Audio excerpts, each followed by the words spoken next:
Defending the flag doesn't have to mean fighting at all. We can frustrate them to death," Karl remarked. From a comfortable chair in a small hut on the edge of the academy grounds, the old mage watched the scene in the training grounds in a crystal ball. "That new leader is sneaky. I like the way he thinks, but he might be too afraid of combat," he noted. Sergeant Rita snorted and shook her head. "No, he's just avoiding any extra work. See the hawk he's got up in the trees? The two of them can communicate. He's playing cat and mouse with the other team because he knows there is a timer, and they won't double back on an area they've just searched.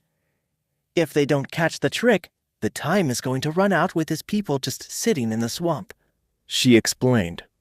The younger mage nodded. "His task was to protect the flag for the duration of the match, not eliminate the attackers. It is a valid strategy. It reminds me of when we collected that grimoire from the Talian temple, and then just sat on the beach for a week drinking margaritas until the search teams moved on." The older mage laughed softly at the memory. Their world had a rich history of magic to go along with the dangers of the magical beasts that lived in it. But as culture shifted, the magically adept had gathered into their own enclaves, and left large parts of the world to rely on developing technology to survive. When they did survive, that was. Many of the magical societies in the ancient past had believed that the human population shouldn't exceed a few million for the entire planet, in order to keep the game preserves and rare species that they used as hunting grounds and reagents for their spells intact. So when those left behind with no magic and insufficient weapons were eliminated, they didn't take any action to prevent the disasters. That bit got glossed over in the history books, described as a failure of allied nations, rather than magic users banding together to the exclusion of everyone else. But that was mostly because the few powerful magic users who stayed in places like the Golden Dragon country were instrumental to helping the civilization survive, while they developed enough technology to stand on their own. Karl led his team south through the swamp, hiding behind trees as the attackers moved through the fog, and then waited as Hawk relayed their efforts to double-check the area. As the foggy area in the swamp was not only suspicious, it was the perfect hiding place for a group of warriors who didn't want to engage in ranged combat. Among the 4 attackers, there were 2 group leaders, who were both warriors with ranged attacks, and 2 first-year mages.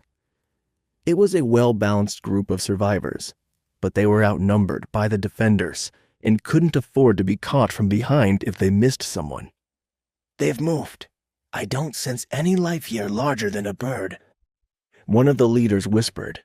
"If your skill says so, then we can keep going. But I think that they will return once they believe that we are gone. So let's circle back," the other agreed.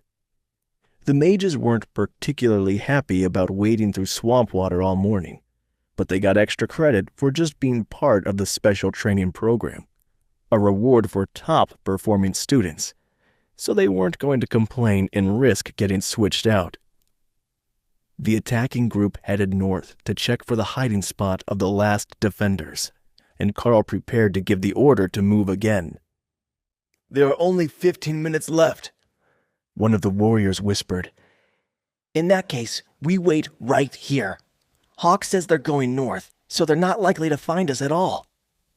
The group silently waited as the attackers moved north. Then, with 10 minutes left in the match, they turned back south, moving more quickly and searching for the last defenders. "They're coming back. Hawk says they're almost to the fog now," Karl relayed as their scout explained the change. They were deep in the fog when one of the 2 leaders noticed the disturbed routes and groaned in frustration. They hid here at the start, but they must have heard us coming and moved. They're not north or east.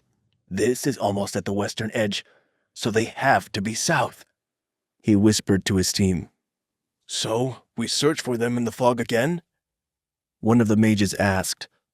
"No, they should be outside of it. The fog hasn't spread that far. Just don't let them ambush us, because they might have split up to set a trap instead of being in a tight formation.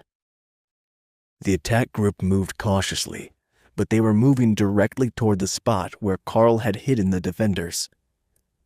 Unlike the first spot in the swamp, they were not in the water here. They were lying among the thick foliage on relatively dry ground, counting on Hawk's warning to prevent them from being caught in a disadvantageous position. Hawk, once the fight begins, you attack with rend from above, but keep your distance. They can attack back, and I don't want you getting hit, Karl instructed. Then Karl whispered to his team. Once we spot them, everyone to their feet. Turtle formation. Dana, prepare your attack spell, and I will as well. Go for the leaders first. They're the real threat. We will leave the mages to Hawk, since they likely can't take a hit. The warriors smirked. They hadn't seen Karl in action yet, but he had to have something going for him if he had been picked as a substitute team leader for the day. The attackers came into sight, and the defense group rose to their feet, forming up and lifting their shields. They're in a full circle formation. It looks like they're onto your tricks, one of the warriors quietly joked. The other had managed to master a movement technique that would allow him to move with incredible speed for a few seconds, so he could attack from unexpected angles. Karl, of course, had no idea. He had set the turtle shell in case the mages had tricks up their sleeves, so that the team could create a full dome of protection with guard.